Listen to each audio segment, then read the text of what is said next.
새벽의 냉기가 차에 가시지 않은 이른 아침, 구청 앞 너른 광장은 아직 한산했다.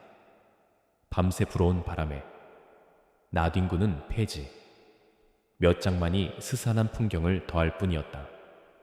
그 위로 허리를 구부린 작은 그림자가 천천히 움직였다. 김복순 할머니였다. 사람들은 그냥 폐지 할머니라고 불렀다.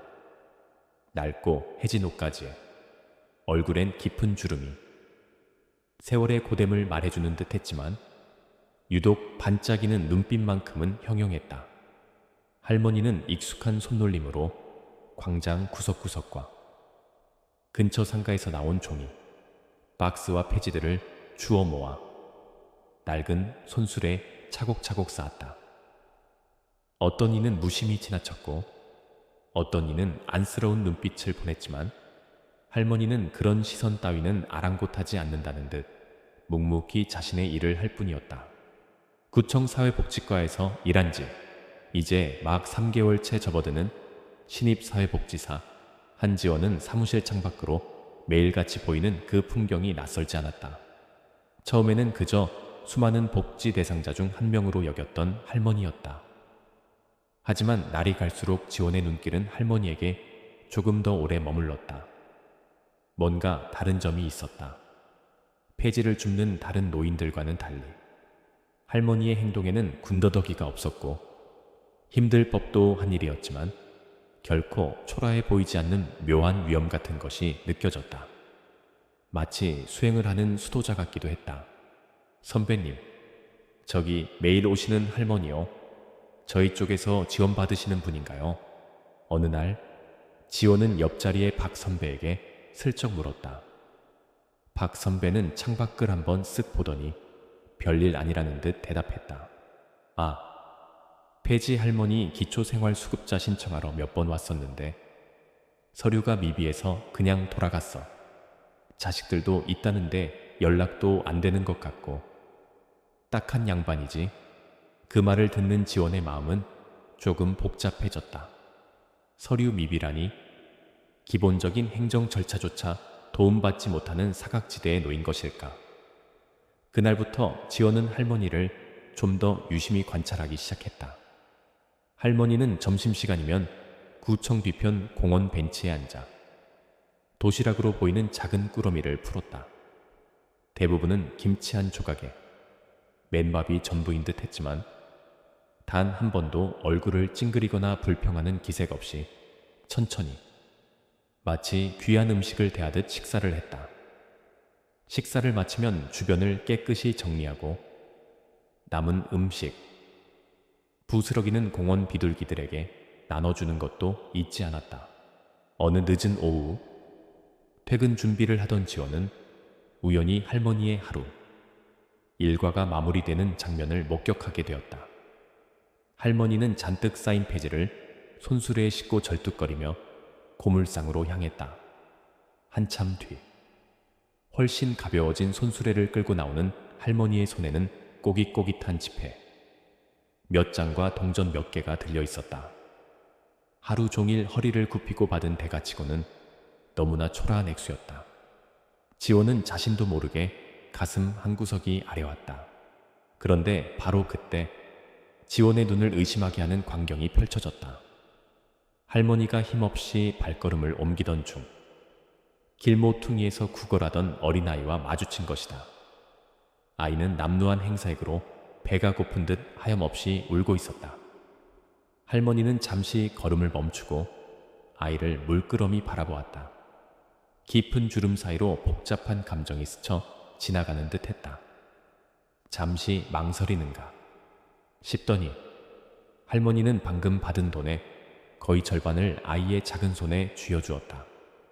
그리고는 아무 말 없이 아이의 머리를 한번 쓰다듬고 다시 자신의 길을 갔다. 아이는 울음을 그치고 멀어지는 할머니의 뒷모습을 한참 동안 바라보다가 어디론가 총총히 사라졌다. 지호는 그 모든 과정을 숨죽이며 지켜보았다. 심장이 세차게 뛰었다. 자신도 넉넉하지 않은 형편일 텐데 그 작은 돈이 남아 더 어려운 이에게 망설임 없이 건네는 모습. 그것은 단순한 동정심이나 연민과는 다른 어떤 숭고함마저 느끼게 했다. 폐지 할머니라고 불리는 저 작은 노인의 어디에 저런 큰 마음이 숨겨져 있는 것일까? 그날 밤 지호는 잠자리에 누워서도 할머니의 모습이 머릿속에서 떠나지 않았다. 반짝이던 눈빛, 폐지를 줍던 고단한 손길, 그리고 아이에게 돈을 건네던 순간의 표정까지. 지호는 생각했다. 저 할머니에게는 분명 남들이 모르는 사연이 있을 거라고. 단순한 경제적 어려움을 넘어선 어떤 깊은 이야기가 저 주름진 얼굴 뒤에 숨겨져 있을 것만 같았다. 다음 날 아침, 지호는 평소보다 조금 일찍 출근했다. 창밖을 내다보니 어김없이 할머니가 폐지를 줍고 있었다. 지호는 작은 보온병에 따뜻한 차를 담아들고 망설이다가 이내 용기를 내어 할머니에게 다가갔다. 할머니, 안녕하세요. 날이 좀 쌀쌀한데 따뜻한 차 한 잔 드세요. 김복순 할머니는 갑작스러운 지원의 등장에 잠시 놀란 듯 했지만 이내 희미한 미소를 지으며 지원을 바라보았다. 그 미소는 새벽의 차가운 공기를 녹이는 듯 잔잔한 온기를 품고 있었다. 할머니는 말없이 고개를 한번 까딱하고는 지원이 내민 차를 받아들었다. 그 순간 지원은 할머니의 눈빛 속에서 스쳐 지나가는 깊은 슬픔과 함께 어떤 강인한 빛을 동시에 보았다. 마치 두꺼운 먼지 아래 감춰진 보석처럼. 이 만남이 앞으로 어떤 이야기의 시작이 될지 지원은 아직 알지 못했다.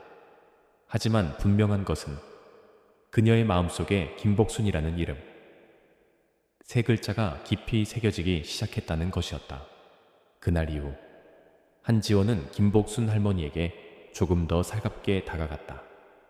매일 아침 따뜻한 차 한 잔을 건네는 것은 그녀의 작은 일과가 되었다. 처음에는 경계하는 듯 했던 할머니도 지원의 꾸준한 관심에 조금씩 마음을 여는 듯 했다. 여전히 말수는 적었지만 지원이 건네는 차를 말없이 받아들고 가끔은 희미한 미소로 화답하기도 했다. 할머니, 오늘 뉴스 보셨어요? 또 이상한 전염병이 돈다는데 건강 잘 챙기셔야 해요.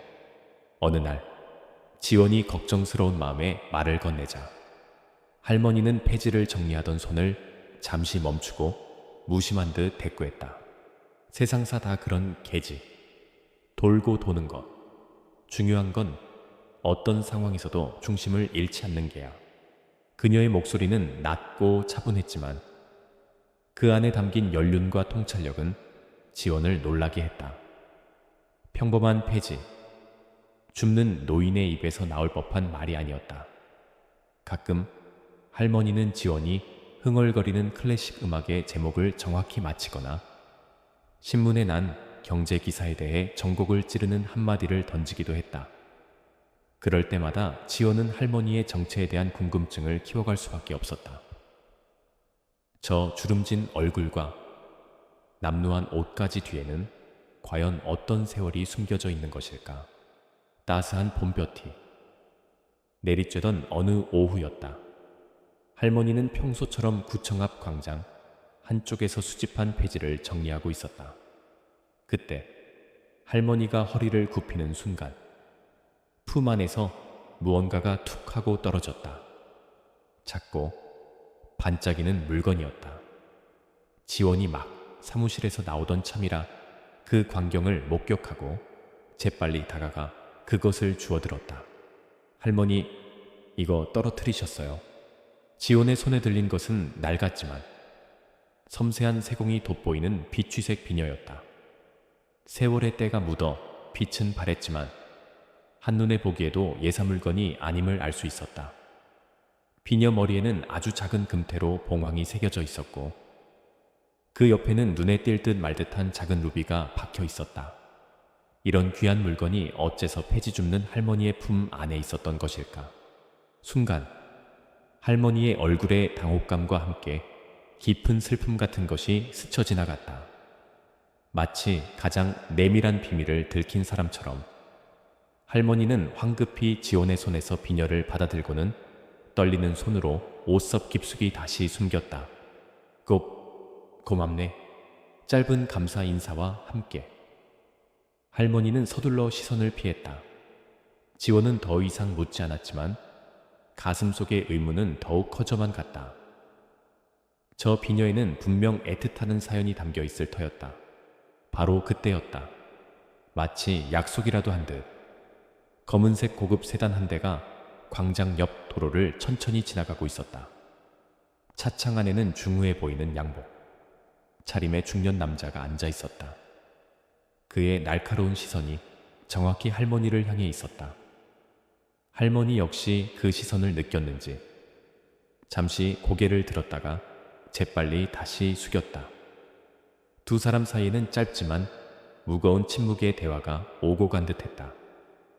중년 남자의 얼굴에는 복잡 미묘한 표정이 스쳐 지나갔다. 안타까움인지 경고인지 아니면 그저 오랜만에 보는 이에 대한 상념인지 알 수 없었다. 차는 잠시 머뭇거리는 듯하더니 이내의 속도를 내어 시야에서 사라졌다. 모든 것이 순식간에 일어난 일이었다. 지원은 방금 전의 광경을 되짚어보며 혼란스러움을 느꼈다. 낡은 비녀, 고급 세단, 그리고 의미심장한 눈빛을 교환하던 두 사람.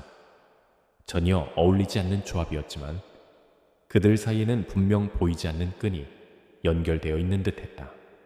할머니 괜찮으세요? 지원이가 조심스럽게 묻자 할머니는 아무 일 없었다는 듯 다시 페이지를 정리하기 시작했다. 하지만 평소와 달리 손놀림이 어딘지 불안정해 보였다. 괜찮다마다 늙으니 걱정은 할 것 없어. 애써 태어난 척했지만 그 목소리에는 미세한 떨림이 묻어 있었다. 지원은 더 이상 캐묻는 것이 신뢰라는 생각에 입을 다물었지만 머릿속은 온갖 추측으로 가득 찼다. 할머니는 단순한 빈곤층 노인이 아니었다. 그녀의 과거에는 분명 평범하지 않은 비밀이 숨겨져 있었다. 그리고 그 비밀은 어쩌면 위험한 것일지도 모른다는 예감이 들었다. 그날 이후 지원은 할머니에게서 한시도 눈을 뗄 수 없었다. 동정심으로 시작된 관심은 이제 알 수 없는 호기심과 함께 일종의 보호 본능으로 변해가고 있었다. 할머니가 애써 숨기려는 과거가 무엇이든 그녀가 더 이상 상처받지 않기를 바랐다. 어쩌면 자신이 사회복지사로서 해야 할 일이 단순히 물질적인 지원을 연결하는 것 이상일지도 모른다는 생각이 처음으로 들었다. 할머니의 삶에 깊이 관여하게 될지도 모른다는 예감, 그리고 그로 인해 어떤 소용돌이에 휘말리게 될지도 모른다는 불안감이 교차했지만 지원은 외면할 수 없었다. 그녀는 이미 김복순 할머니라는 거대한 수수께끼의 한가운데로 조금씩 발을 들여놓고 있었다. 비녀 사건과 수상한 고급 세단이 스쳐 지나간 후 한지원의 머릿속은 온통 김복순 할머니에 대한 생각으로 가득 찼다. 그저 평범한 독거노인으로 치부하기에는 석연치 않은 구석이 너무 많았다. 지원은 사회복지사로서의 직분을 넘어선 개인적인 호기심과 함께 어쩌면 할머니가 어떤 위험에 처해 있을지도 모른다는 막연한 불안감에 사로잡혔다. 다음 날 지원은 사무실 전산 시스템을 통해 김복순이라는 이름을 검색해 보았다. 동명이인이 수십 명 검색되었지만 창밖에 그 할머니라고 특정할 만한 기록은 찾기 어려웠다. 기초생활수급 신청 기록이 있었지만 박 선배의 말대로 인적 사항이 불분명하고 보호자 연락처도 누락된 그야말로 행정서류상 유령과 같은 존재였다. 몇 년 전 구청 관할 지역으로 전입했다는 기록이 전부였고 그 이전의 삶에 대해서는 어떤 흔적도 남아있지 않았다. 마치 누군가가 의도적으로 지워버린 것처럼 이상하네. 이렇게까지 기록이 없을 수가 있나. 지원은 혼잣말로 중얼거리며 미간을 좁혔다. 할머니가 의도적으로 과거를 숨기는 것일까? 아니면 정말로 기댈 곳 하나 없는 완벽한 무연고자인 것일까? 주말을 이용해 지원은 할머니가 주로 활동하는 구청 주변 상인들과 다른 폐지 줍는 노인들을 찾아다니며 할머니에 대해 물어보았다. 하지만 돌아오는 대답은 대부분 비슷했다. 그 할매 한 3년 전인가부터 갑자기 나타났지. 말도 거의 없고 자기 구역은 칼같이 지키는 양반이야. 구청 앞 포장마차 주인의 말이었다. 우리랑은 잘 안 섞여. 가끔 보면 혼자 중얼거리기도 하고 좀 별나긴 해도 남한테 피해 주는 사람은 아니더라고. 함께 폐지를 줍는 한 할아버지의 말에서는 경계심과 약간의 동정이 묻어났다. 결국 할머니의 과거에 대해 어떤 실마리도 찾지 못한 채 시간만 흘러갔다. 그런데 그 즈음부터 지원은 검은색 고급 세단을 더욱 자주 목격하기 시작했다. 그 차는 구청 근처 길가에 조용히 주차되어 있거나 할머니가 폐지를 줍는 광장 주변을 천천히 맴돌곤 했다. 차 안에는 항상 지난번 그 중년 남자가 무표정한 얼굴로 앉아 있었다. 그는 결코 할머니나 지원에게 말을 걸지는 않았지만 그의 시선은 종종 할머니에게 그리고 가끔은 할머니와 이야기를 나누는 지원에게도 머물렀다. 마치 모든 것을 지켜보고 있다는 듯한 그의 존재는 지원에게 보이지 않는 압박감으로 다가왔다. 저 사람은 대체 누구일까? 할머니와 무슨 관계인 거지? 지원은 그 남자의 차 번호를 몰래 적어두었지만 그것만으로는 아무것도 알아낼 수 없었다. 그러던 어느 날 지원은 오랜만에 대학 동기 수연과 저녁 약속을 가졌다. 수연은 졸업 후 유망한 사업가와 결혼해 소위 강남 사모님으로 살고 있었다. 화려한 레스토랑에서 근황을 나누던 중 수연이 흥미로운 가십거리를 꺼냈다. 지원아, 너 혹시 에스더 킴이라고 들어봤니? 에스더 킴? 아니, 누군데? 수연은 목소리를 낮추며 주변을 살폈다. 지금 제기에서 아주 쉬쉬하는 얘긴데 몇 년 전에 홀연히 사라진 S그룹의 숨겨진 안주인이래.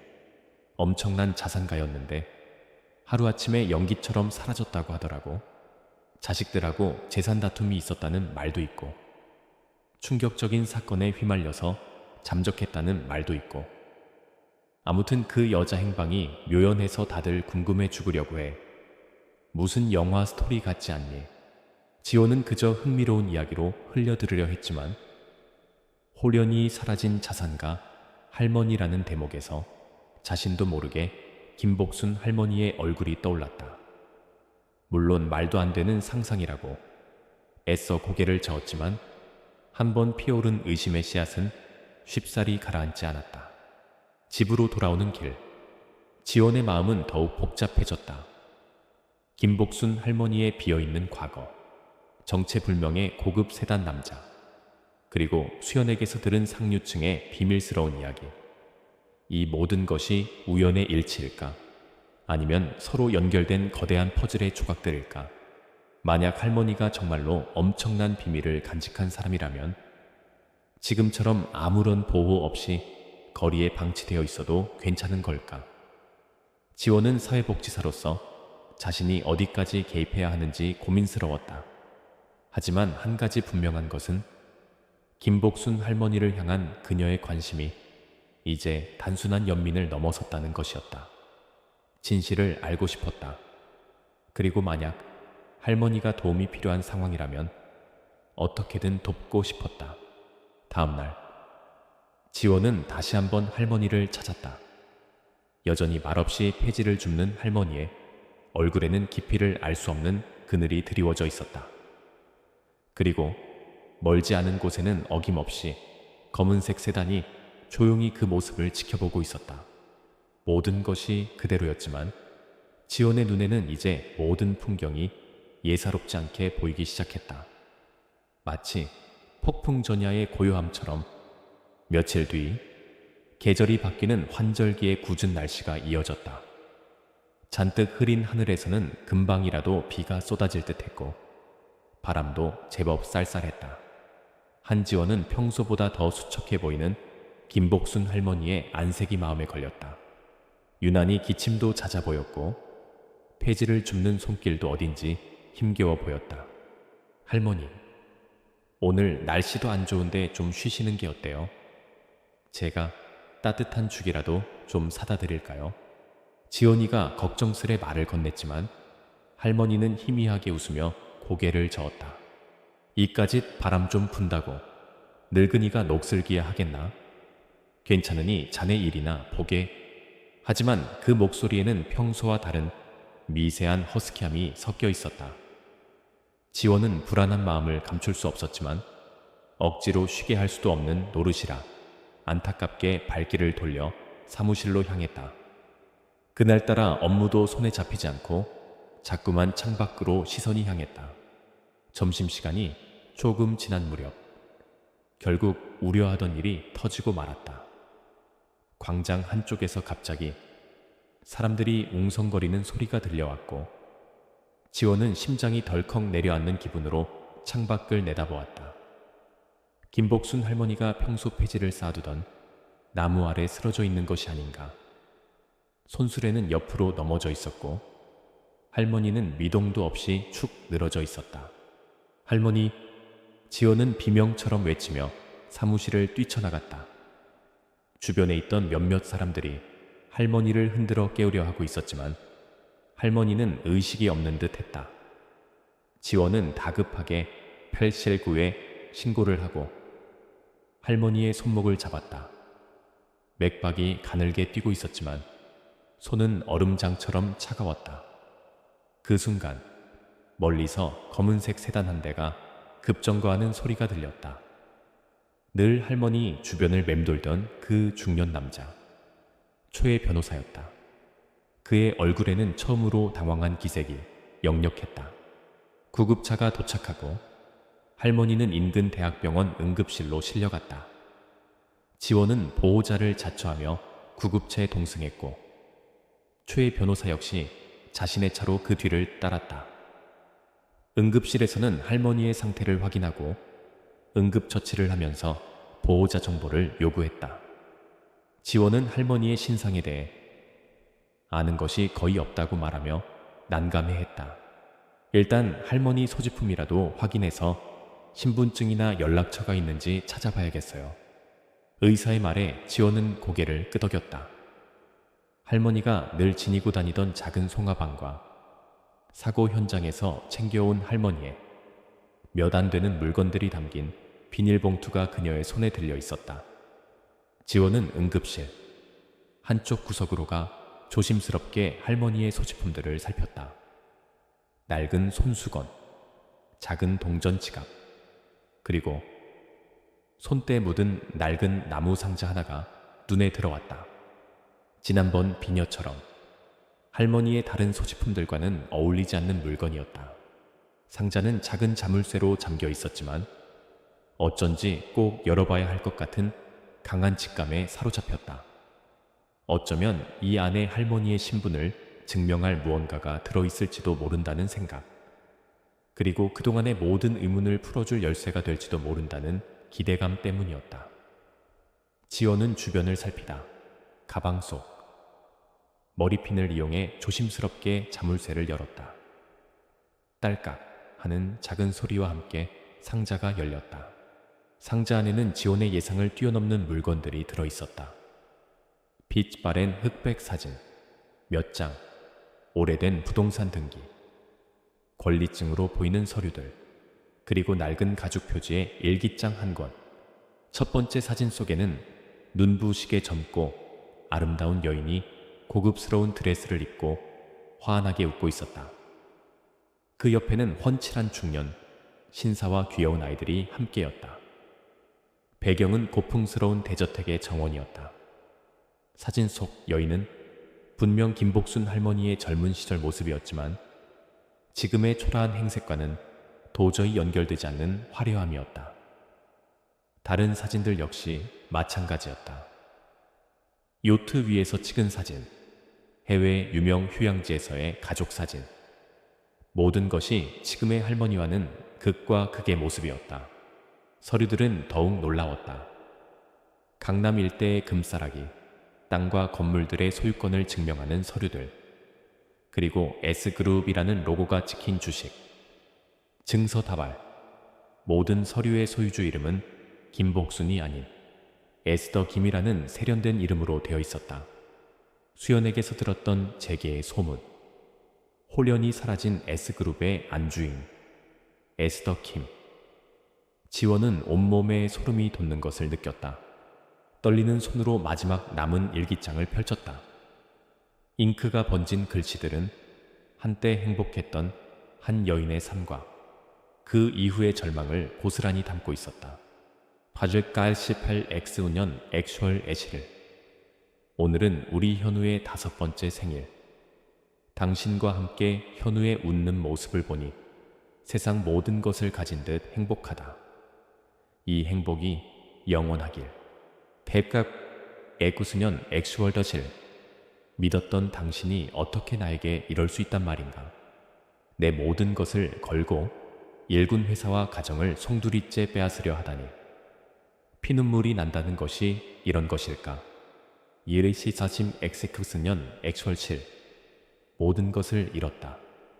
사랑도, 명예도, 그리고 내 목숨보다 소중했던 아이들마저 나를 배신했다.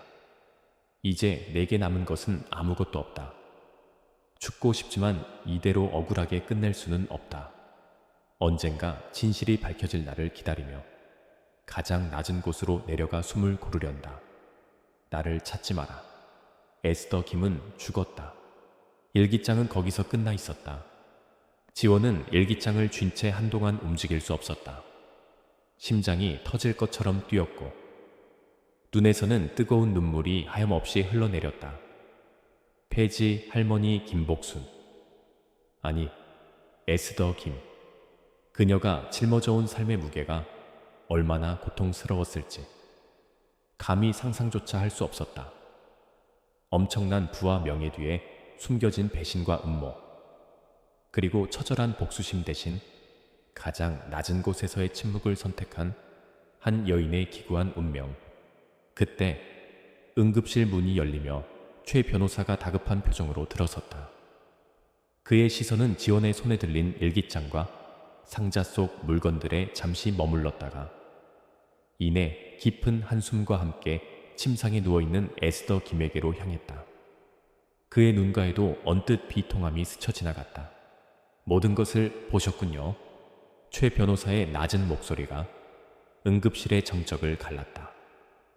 지원은 아무 말도 할 수 없었다. 판도라의 상자는 열렸고 그 안에는 한때 대한민국을 뒤흔들었던 한 재벌가의 비극과 500억 자산가의 충격적인 비밀이 고스란히 담겨 있었다. 희미한 소독약 냄새와 함께 김복순, 아니 에스더 김은 천천히 눈을 떴다. 머리는 안개 속처럼 몽롱했고 온몸은 청은망은 무거웠다. 자신이 병원 침대에 누워있다는 것을 깨닫기까지는 약간의 시간이 걸렸다. 그리고 시야가 조금 더 선명해졌을 때 그녀는 자신의 침대 옆에 앉아 걱정스러운 얼굴로 자신을 내려다보는 한지원과 그 뒤편에 그림자처럼 서 있는 최 변호사를 발견했다. 순간 에스더 김의 심장이 바닥으로 쿵 떨어지는 듯 했다. 지원의 손에는 낯익은 낡은 나무 상자가 들려 있었고 상자 뚜껑은 열려 있었다. 그 안의 내용물들이 세상에 드러났다는 것을 직감한 그녀의 얼굴에서 핏기가 가셨다. 수십 년 동안 철저히 숨겨왔던 비밀. 그녀가 김복순이라는 이름 뒤에 묻어버렸던 에스더 김의 삶이 발각된 것이다. 공포와 절망, 그리고 약간의 배신감이 그녀의 온몸을 휘감았다. 오빠 자마트. 무슨 말이라도 해야 했지만 목소리가 나오지 않았다. 그저 떨리는 눈으로 지원과 열린 상자를 번갈아 볼 뿐이었다. 이 젊은 사회복지사가 자신의 과거를 어디까지 알아버린 것일까? 동정심 뒤에 숨겨진 호기심으로 판도라의 상자를 열어버린 것일까? 지호는 에스더 김의 눈빛에서 스쳐 지나가는 복잡한 감정들을 읽었다. 그녀는 조용히 상자를 내려놓고 에스더 김의 차가운 손을 부드럽게 잡았다. 할머니, 아니 회장님, 놀라게 해드려 죄송해요. 응급 상황이라 어쩔 수 없이 소지품을 확인하게 됐어요. 회장님 신원을 알 수 있는 게 아무것도 없어서 지원의 목소리는 진심으로 미안해하고 있었다. 그녀의 눈빛에는 어떤 탐욕이나 흥분도 없었다. 오직 안타까움과 깊은 연민만이 담겨 있을 뿐이었다. 저는 회장님이 어떤 분이셨든 제가 알던 그 따뜻한 할머니라는 사실은 변하지 않아요. 오히려 얼마나 힘드셨을까 생각하니 마음이 너무 아팠어요. 그 진솔한 위로에 에스더 김의 경계심이 조금씩 허물어지는 듯 했다. 그녀는 지원의 얼굴을 한참 동안 물끄러미 바라보았다. 저 꾸밈없는 눈빛, 순수한 걱정, 어쩌면 아주 오래전 자신이 잃어버렸던 어떤 것을 저 젊은이에게서 발견한 것인지도 몰랐다. 최 변호사가 조용히 다가와 침대 옆 의자에 앉았다. 회장님, 이제 다 괜찮습니다. 한지원 씨는 믿을 만한 사람입니다. 오히려 한지원 씨 덕분에 회장님께서 제때 치료를 받으실 수 있었습니다. 에스더 김은 천천히 고개를 끄덕였다. 체념일까? 아니면 새로운 시작을 받아들이는 것일까? 그녀는 마른 입술을 한번 축이고는 아주 작은 목소리로 입을 열었다. 내 이야기를 어디까지 알고 있는 게요? 그것은 모든 것을 털어놓을 준비가 되었다는 신호와도 같았다. 지원과 최 변호사는 서로의 얼굴을 한번 쳐다본 후 조용히 에스더 김의 이야기에 귀를 기울였다. 에스더 김의 이야기는 한 편의 드라마보다 더 극적이었다. 전쟁 직후 폐허 속에서 맨손으로 시작해 국내 굴지의 패션 기업 에스더 컬렉션을 일군 입지 전적인 여장부. 그녀는 타고난 사업 수완과 디자인 감각으로 승승장구했고 자상한 남편과 사랑스러운 아이들과 함께 남부러울 것 없는 삶을 살았다. 하지만 행복은 오래가지 않았다. 남편이 갑작스러운 사고로 세상을 떠난 후 믿었던 아들, 내외와 회사의 핵심 임원들이 결탁하여 그녀를 몰아내고 회사를 차지하려는 음모를 꾸몄던 것이다. 그들은 내가 평생을 바쳐 이룬 모든 것을 빼앗으려 했소. 심지어 나를 정신병원에 감금하려 하기까지 했지. 에스더 김의 목소리가 가늘게 떨렸다. 가까스로 그들의 소나귀에서 벗어나긴 했지만 이미 세상은 나에게 등을 돌린 후였어. 사랑했던 아들마저 돈에 눈이 멀어 어미를 배신했는데 누굴 더 믿을 수 있었겠소. 그녀는 모든 것을 버리고 세상에서 사라지기로 결심했다. 에스더 김은 죽은 사람이 되었고 김복순이라는 이름으로 가장 낮은 곳에서 새로운 삶을 시작했다. 폐지를 주우며 하루하루를 연명했지만 마음만은 어느 때보다 평온했다고 했다. 탐욕과 위선으로 가득 찬 상류사회의 허울 좋은 관계들보다 길 위에서 만나는 이름, 없는 이들의 작은 온정이 그녀에게는 더 큰 위안이 되었다. 하지만 단 하나 마음에 걸리는 것이 있었소. 내겐 아주 어린 손녀가 하나 있었지. 아들 내외가 나를 내쫓을 때 그 아이만은 내 편이었는데 그 아이를 그 지옥 같은 곳에 두고 온 것이 평생의 한이었소. 언젠가 그 아이를 다시 만날 수만 있다면. 그래서 폐지를 주우며 이 동네 저 동네를 떠돌았던 게요. 혹시나 내 손녀를 다시 볼 수 있을까 해서. 이야기를 하는 동안 에스더 김의 눈에서는 뜨거운 눈물이 끊임없이 흘러내렸다. 지원 역시 함께 눈물을 훔쳤다. 한 여인의 처절했던 삶의 고백 앞에 어떤 위로의 말도 쉽게 나오지 않았다. 최 변호사가 무거운 침묵을 깨고 입을 열었다. 회장님께서 사라지신 후 저는 회장님의 뜻에 따라 남은 자산을 안전하게 관리해 왔습니다. 지금도 회장님 명의로 약 500억 원 상당의 자산이 그대로 보존되어 있습니다. 언제든 회장님께서 원하시는 대로 사용하실 수 있습니다. 500억, 상상조차 하기 힘든 거액이었다. 하지만 지금 이 순간 그 돈의 액수보다 더 중요한 것은 에스더 김이 되찾아야 할 삶의 의미와 손녀에 대한 간절한 그리움이었다. 모든 이야기를 마친 에스더 김은 탈진한 듯 깊은 숨을 내쉬었다. 하지만 그녀의 눈빛은 이전보다 한결 편안해 보였다. 수십 년 동안 가슴속에 담아두었던 무거운 비밀을 내려놓은 후련함 때문일까? 지원 씨, 그리고 최 변호사, 내 이야기를 들어줘서 고맙소. 그녀는 지원의 손을 다시 한번 꼭 잡았다. 이제 내가 어떻게 해야 할지 아직은 잘 모르겠소. 하지만 한 가지는 분명하오. 더 이상 도망치지는 않을 것이오. 그녀의 눈빛에서 새로운 결의가 빛나고 있었다. 병실 창밖으로는 어느새 어둠이 내리고 있었지만 에스더 김의 마음속에는 아주 작은 희망의 불씨가 다시 타오르기 시작한 듯 했다. 숨겨졌던 진실의 장막이 걷히고 이제 새로운 무대가 그녀를 기다리고 있었다. 에스더 김 회장이 병원에서 조금씩 기력을 회복하는 동안 한지원과 초의 변호사는 앞으로의 상황에 대해 비밀리에 논의를 이어갔다. 에스더 김의 엄청난 재산과 파란만장한 과거가 세상에 알려질 경우 걷잡을 수 없는 파장이 일 것은 불보듯 뻔했다. 당장 그녀의 신변 안전부터 확보해야 했고 수십 년간 잠들어 있던 막대한 자산을 어떻게 다시 사회로 환원할 것인지, 그리고 무엇보다 에스더 김이 그토록 애타게 찾는 손녀의 행방을 어떻게 찾아야 할지 막막했다. 회장님의 뜻이 가장 중요합니다. 하지만 지금은 일단 건강 회복에만 전념하시도록 하고 외부의 자극은 최대한 차단하는 것이 좋겠습니다. 최 변호사의 말에 지원도 고개를 끄덕였다. 그러나 그들의 바람과는 달리 비밀은 생각보다 허술한 곳에서 새어나가고야 말았다. 에스더 김이 입원한 병원의 한 간호조무사가 우연히 초의 변호사의 얼굴을 알아본 것이 화근이었다.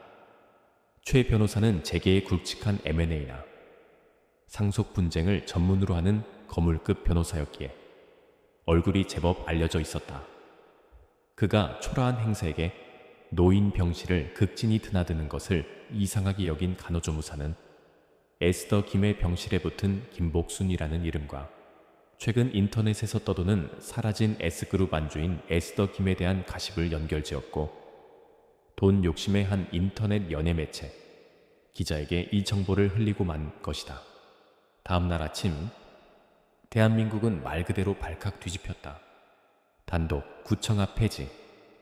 할머니 알고 보니 500억대의 자산가 에스더 김충격 반전.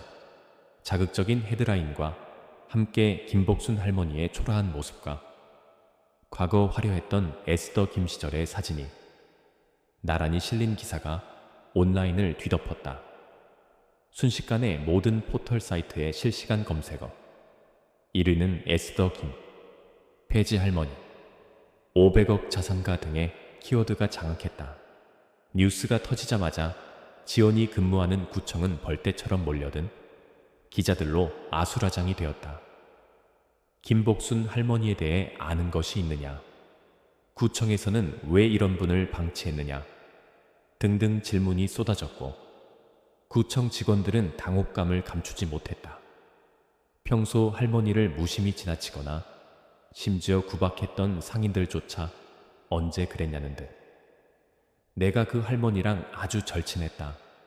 착하고 좋은 분인 줄 알았다며 카메라 앞에서 너스레를 떨었다. 인간의 이기심과 위선이 적나라하게 드러나는 순간이었다.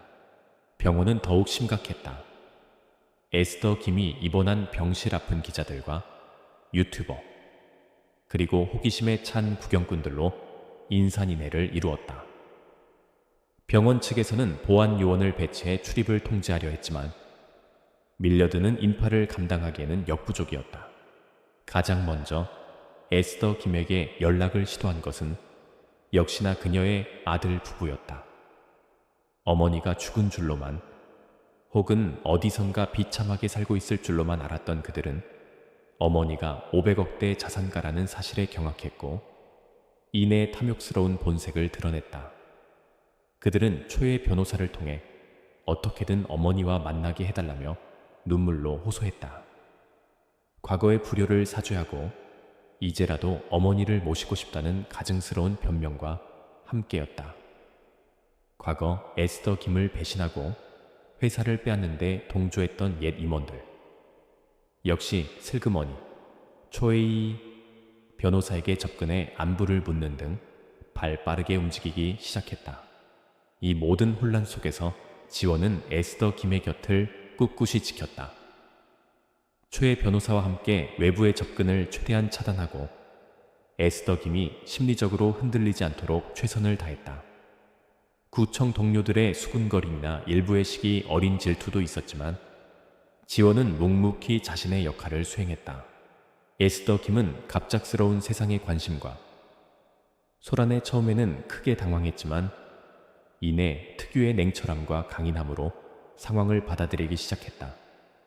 창문 너머로 보이는 사람들의 위선적인 모습들을 보며 그녀는 씁쓸한 미소를 지었다. 수십 년 전이나 지금이나 인간의 본성은 조금도 변하지 않았다는 것을 다시 한번 깨달을 뿐이었다. 최 변호사, 그리고 지원 씨, 이제 더 이상 숨어 있을 필요는 없을 것 같구려. 며칠 후 조금 기력을 회복한 에스더 김이 입을 열었다. 그녀의 눈빛은 그 어느 때보다 단단해 보였다. 내 아들 내외가 나를 만나고 싶어 한다지. 만나겠어. 그리고 내 손녀 서연이도 찾아야겠어. 어쩌면 이 모든 소란이 그 아이를 찾는 데 도움이 될지도 모르지. 그녀는 과거의 망령들과 정면으로 마주하기로 결심한 듯했다. 더 이상 도망치거나 숨지 않고 자신의 이름과 삶을 되찾기로 한 것이다. 최 변호사는 에스더 김의 뜻에 따라 기자회견을 준비하는 한편 손녀 서연의 행방을 찾기 위한 모든 정보망을 가동하기 시작했다. 병실 창밖으로 쏟아지는 카메라 플래시. 세례 속에서도 에스더 김의 표정은 흔들림이 없었다. 그녀는 한지원과 최 변호사의 부축을 받으며 아주 오랜만에 세상 앞에 다시 한번 자신의 모습을 드러낼 준비를 하고 있었다.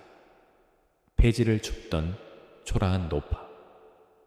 김복순이 아닌 500억 자산가 에스더 김으로서, 그리고 무엇보다 한 명의 인간으로서 자신의 존엄성을 되찾기 위한 싸움의 서막이 오르고 있었다. 사람들의 가면 뒤에 숨겨진 진짜 얼굴들이 드러났듯 이제 그녀 역시 자신의 진짜 모습을 세상에 보여줄 차례였다. 에스더 김 회장의 기자회견은 대한민국 전체를 뒤흔든 또 하나의 사건이었다. 수많은 카메라 플래시와 질문, 공세 속에서도 그녀는 조금의 흐트러짐 없이 담담하게 자신의 지난 삶을 고백했다.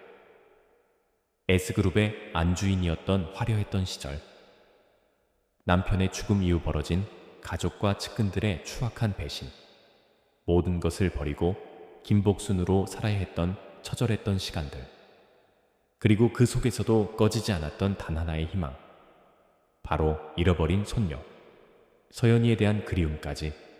그녀의 고백은 때로는 분노를, 때로는 안타까움을 자아내며 온 국민의 심금을 울렸다. 특히 자신을 배신했던 아들 내외에 대해서는 어떤 법적 처벌이나 원망도 표하지 않았다. 다만 이제라도 인간의 도리를 깨닫기를 바랄 뿐이라는 짧지만 무게감 있는 한마디를 남겼을 뿐이다. 그것은 어쩌면 가장 큰 형벌과도 같은 말이었다. 실제로 기자회견 이후 에스더 김의 아들 내외는 세간의 엄청난 지탄을 받으며 사회적으로 완전히 매장당했고, 그들이 운영하던 사업체 역시 줄줄이 도산하며 경제적으로도 몰락의 길을 걸었다. 과거 에스더 김을 몰아내는데 동조했던 이들 역시 초의 변호사가 제시한 명백한 증거들 앞에 줄줄이 법의 심판을 받거나 재산을 몰수당하는 등 죗값을 치르게 되었다. 정의는 더디지만 반드시 실현된다는 것을 보여주는 듯했다. 기자회견 이후 가장 큰 변화는 에스더 김의 삶에 찾아왔다. 최 변호사의 헌신적인 노력과 언론의 폭발적인 관심 덕분에 그토록 애타게 찾던 손녀 강서연을 극적으로 찾게 된 것이다. 서연은 에스더 김이 가장 힘들었던 시절 아들 내외에 의해 강제로 할머니와 헤어져 먼 친척 집에 맡겨졌고 그 후 여러 어려움을 겪으며 성장했지만 다행히 밝고 곧게 자라 있었다. 현재는 작은 디자인 회사에서 아르바이트를 하며 자신의 꿈을 키워가고 있는 24살의 평범하지만 당찬 아가씨였다. 에스더 김과 손녀 서연의 재회는 한편의 영화와도 같았다. 수십 년의 세월을 뛰어넘어 서로를 알아본 두 사람은 한참 동안 부둥켜 안고 눈물을 흘렸다. 서연은 어릴 적 희미한 기억 속에 남아있던 다정했던 할머니의 모습을 기억해냈고 에스더 김 역시 그토록 그리워했던 손녀의 온기를 느끼며 평생의 한을 푸는 듯했다. 모든 폭풍이 지나간 후 에스더 김은 자신의 막대한 재산을 사회에 환원하기로 결정했다. 그녀는 에스더 재단을 설립하여 과거 자신처럼 소외되고 어려운 처지에 놓인 노인들과 꿈을 펼치지 못하는 저소득층 청소년들을 돕는 데 사용하기로 했다. 그리고 그 재단의 운영에 가장 중요한 역할을 한지원에게 맡겼다. 지원은 처음에는 과분한 제안이라며 사양했지만 에스더 김의 진심 어린 부탁과 함께 이것이야말로 자신이 진정으로 사회에 기여할 수 있는 길이라는 생각에 결국 그 제안을 받아들였다. 몇 년의 시간이 흘렀다. 에스더 재단은 대한민국에서 가장 투명하고 활발하게 운영되는 자선재단 중 하나로 자리매김했다. 한지원은 재단의 이사장으로서 열정적으로 일했고 그녀의 곁에는 언제나 든든한 조력자인 최 변호사와 이제는 할머니의 든든한 오른팔이 된 손녀 강서연이 함께했다. 서연은 할머니의 예술적 감각을 물려받아 재단의 문화예술 지원 사업 분야에서 뛰어난 능력을 발휘했다. 에스더 김은 더 이상 과거에 화려했던 S그룹 회장도 구청 앞 폐지, 할머니 김복순도 아니었다. 그녀는 재단의 명예회장으로서 그리고 많은 이들에게 희망과 용기를 주는 정신적 지주로서 조용하지만 의미 있는 삶을 살아가고 있었다. 그녀는 가끔 지원, 서연과 함께 과거, 자신이 폐지를 줍던 구청 앞 광장을 찾곤 했다. 이제는 그곳에 더 이상 폐지를 줍는 노인들이 없었다. 재단의 지원으로 많은 이들이 새로운 삶을 찾았기 때문이었다. 어느 봄날, 에스더 김은 재단에서 후원하는 한 작은 음악회에 참석했다. 무대 위에서는 어려운 환경 속에서도 꿈을 잃지 않고 바이올린을 연주하는 한 소녀가 아름다운 선율을 들려주고 있었다. 소녀의 연주를 바라보는 에스더 김의 얼굴에는 잔잔한 미소가 떠올랐다. 그녀의 눈빛은 여전히 총명하고 깊었지만 그 안에는 이제 어떤 그늘도 찾아볼 수 없었다. 오직 평온함과 따뜻한 온기만이 가득할 뿐이었다. 먼지 아래 깊숙이 감춰져 있던 다이아몬드는 마침내 세상 밖으로 나와 그 찬란한 빛을 발하고 있었다. 그 빛은 단순한 부의 광채가 아닌 시련을 이겨낸 한 인간의 숭고한 정신과 사랑의 빛이었다. 에스더 김은 조용히 눈을 감고 음악을 감상했다. 그녀의 마음속에는 이제 새로운 희망의 멜로디가 잔잔히 울려 퍼지고 있었다. 진정한 행복과 삶의 가치는 돈이나 명예가 아닌 사랑과 나눔 속에 있다는 것을 그녀는 이제 온전히 깨달은 듯 했다. 시청자 여러분, 오늘 영상도 끝까지 함께 해주셔서 진심으로 감사합니다. 오늘 영상이 마음에 드셨다면 좋아요 한 번씩 꾹 눌러주시고요. 아직 저희 채널을 구독하지 않으셨다면 구독 버튼과 알림 설정까지 꼭 부탁드립니다. 여러분의 관심과 응원이 저희 채널을 만들어가는데 정말 큰 힘이 됩니다. 그럼 저희는 더욱 유익하고 재미있는 영상으로 다시 찾아뵙겠습니다. 다음 영상에서 만나요. 감사합니다.